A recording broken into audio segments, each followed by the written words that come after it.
Alright, your sporting goods company plans to sell merchandise at local baseball stadium. At the stadium souvenir stand, you will sell hats and with the team's logo for $12 and t-shirts with the home team's logo for $20. Each hat costs $2 for the materials and $5 to produce it. Each t-shirt costs $4 in material and $5 for the labor to produce. You decide you can spend no more than $1,000 on material and $1,500 on labor. What combination of hats and t-shirts must you sell to maximize your income?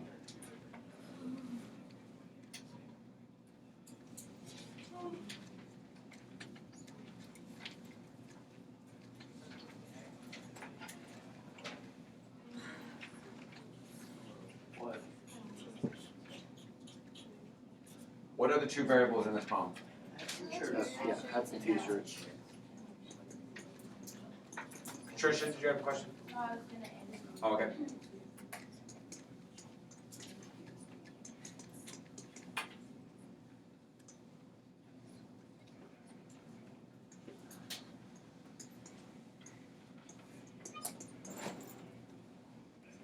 Common sense constraints say that x and y must both be 0 or more.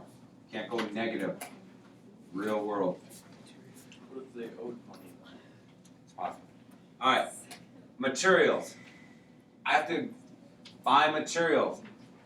So when I go to make a hat,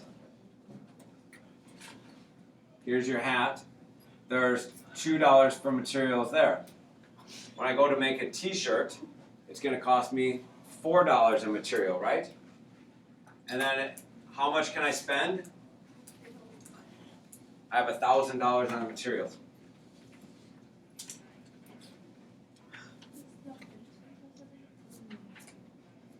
$1,500. It will. Haley?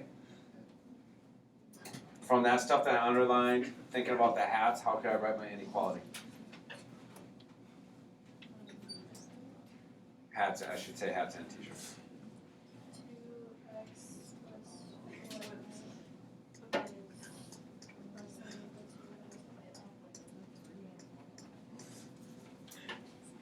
For every hat I make, it's going to cost me $2. For every t-shirt I make, it's going to cost me another $4. And I can't spend more than $1,000, so I have to stay less than $1,000.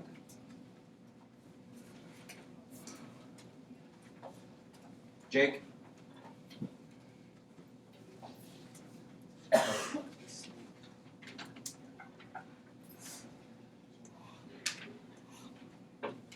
So when I go to the labor costs, people have to put the hats or the t-shirts together, sew them basically. That's how much it costs me to make them. Write the inequality for me.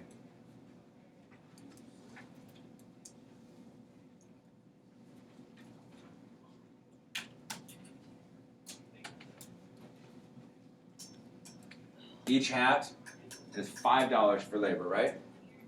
So what do we do with that? Looking at the pattern that's already up here.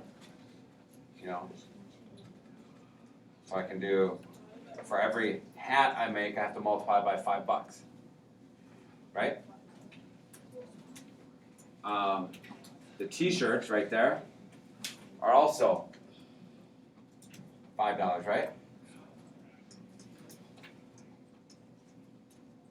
And how much money do I have to spend on labor? Can I go over 1,500? No, that's the maximum point. So we have to stay under that much.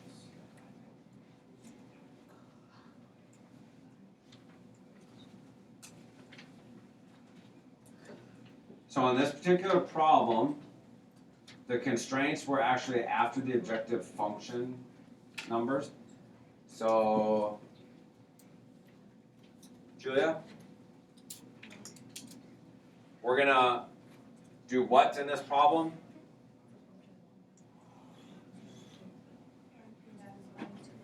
All right, so we want to maximize our income.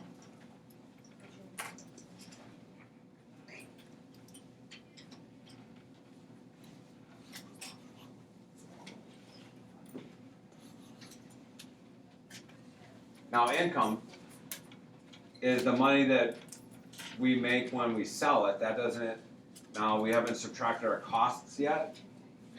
So it's just income. So Julia, do you know how to write that inequality or that objective function?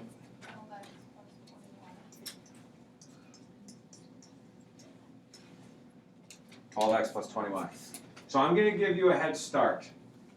I want you to find your intercepts for the blue. I want you to find your intercepts for the red. I want you to think about how you would space them nicely on the graph. Then you can start graphing them. Find your feasible region, find your vertices. Then I'll put the answer up there. Okay, so if I was going to do the intercepts, when x is 0 for the blue equation, when x is 0, 4 goes into 1,000 how many times? 250. When y is 0, divide by 2 on both sides. So my y was 0, that's 500.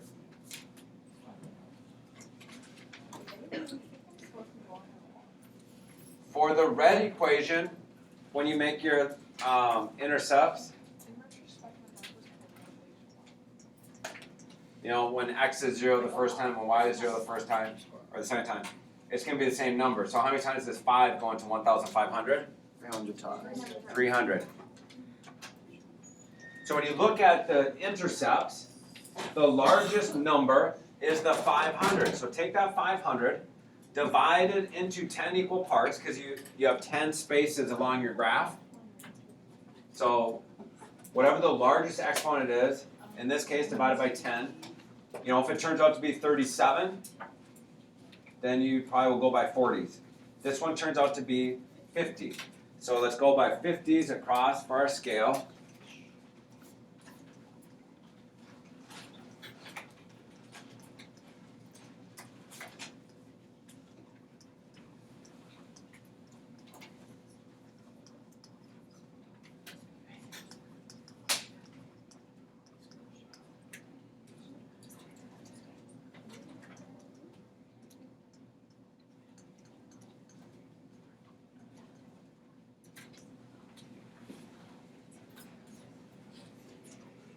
So the blue line, my intercepts for the blue line are 0 to 50, that's right there.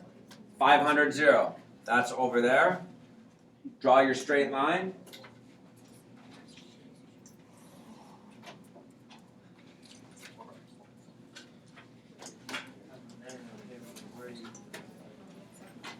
Where do I shade, above or below? So this is, again, you should pick a spot. Let's pick 0, 0. That's really easy to work with. When you put 0 in for it, is 0 less than 1,000? Yes. Yes. So this is the good area. Let's go ahead and get rid of all of that stuff. Now we do the red one. 0, 300, and 300, 0. That's here and here. Draw your straight line.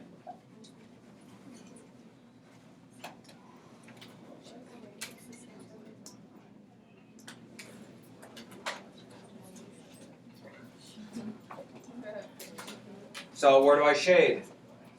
Plug in 0, plug in 0. You get 0 is less than 1,500? Yes, that's good. So 0, 0 is in a good area. Get rid of all of this stuff. So your feasible is right here. And you have these critical points here, here, here, and here.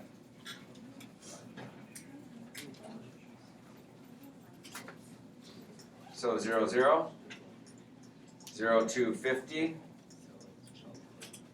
300, 0. And again, if you go to your matrix and you type in 2, 4, 5, 5, so matrix,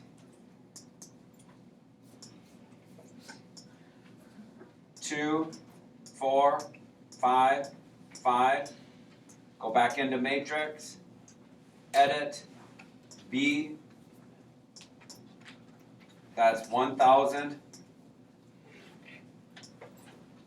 1,500. Second enter. 100, 200.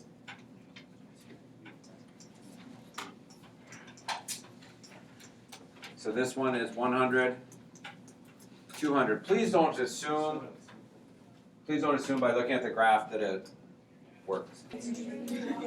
Hang on. So when I put 0, 0 in, I'm not going to make any money. When I do the 0, 250, I don't have to do the 0. I can just do the 20 times 250. How much money do I make? Or it 5,000. should be how much income do I have? What? 5,000? Again, if I sell 300, hats, it's 300. 3,000. I should do 12 times 300, and it's what? 3,600. And when I do 100 of these, 20 times 200 of these, it's 5,200. Now, identify it, but don't start to assume that it's the critical point or the vertex or the one that's out in the middle. Because once you start thinking that, they'll switch it up and it'll be one of your intercepts that will maximize or minimize something.